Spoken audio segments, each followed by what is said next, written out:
Mayroon po ulit ako ditong bulaklak ng bagbag kung tawagin po sa norte. Yan po. Pusa-pusa naman sa ibang lugar ng Katagalugan. Niluto ko nga po ito sa Buridibod noong nakaraang linggo. At may mga kanayon tayong nag-comment na masarap nga din daw po itong gawin sa munggo. Alam niyo naman, basta ganyan mga request, hindi ho natin yan tinatanggihan. Basta available naman dito sa akin lugar yung mga gagamiting sangkap. Kaya ito po, nagpakulo ako ng balatong. Lalagyan natin ng mga gulay-gulay.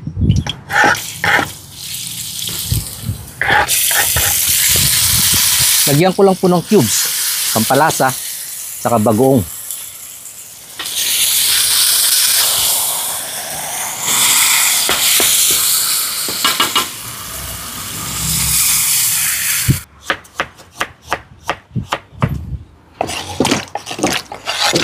Masarap pa rin po sa munggo kapag mayroon itong kaunting pait. May bulaklak na, kaya sa halip na dahon, lalagyan ko na lang po nitong bunga ng ampalaya.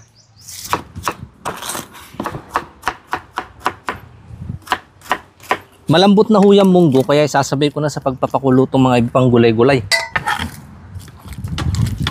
Lagyan natin itong bulaklak.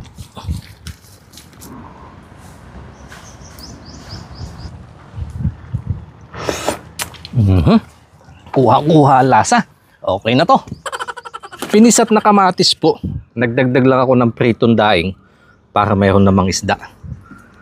Napakabuti niyo po, Ama, sa isa na namang pagpapalang pinagkalob sa amin ngayong araw. Basbasan po ito in Jesus' name. Amen. Hitik na hitik po sa bulaklak.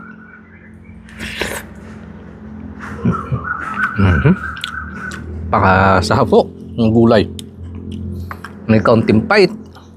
Yung lasa ng munggo ang nangingibabaw.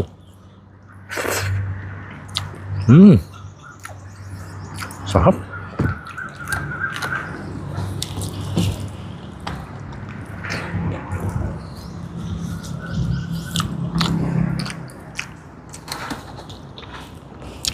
Ang gantong ulam ang hindi nakakasawang ihain.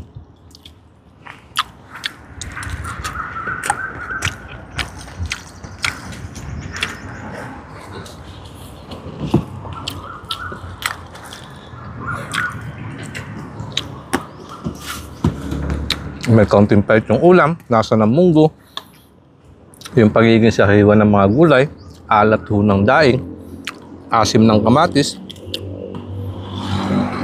kompleto na.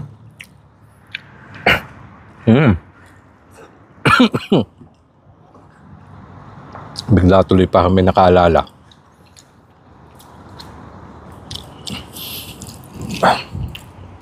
Baka naalala tayo nung kanayon natin nag-request po nito. Sana mapanood niya.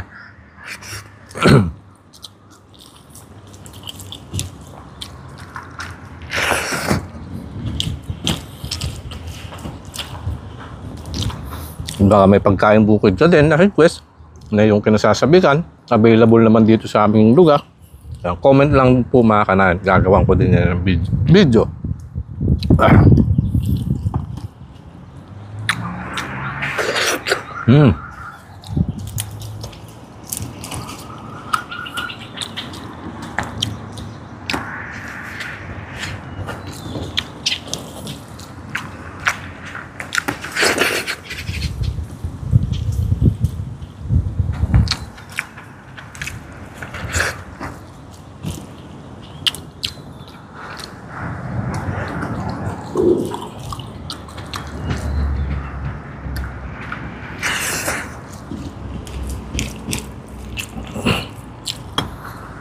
Sarap.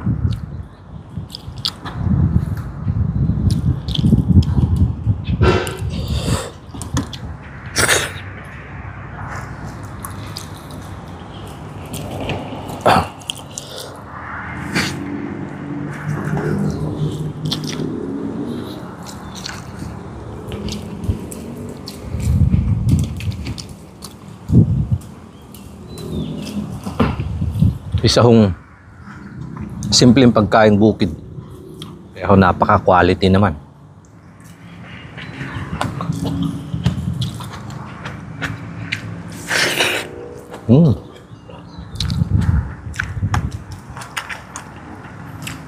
Panalo.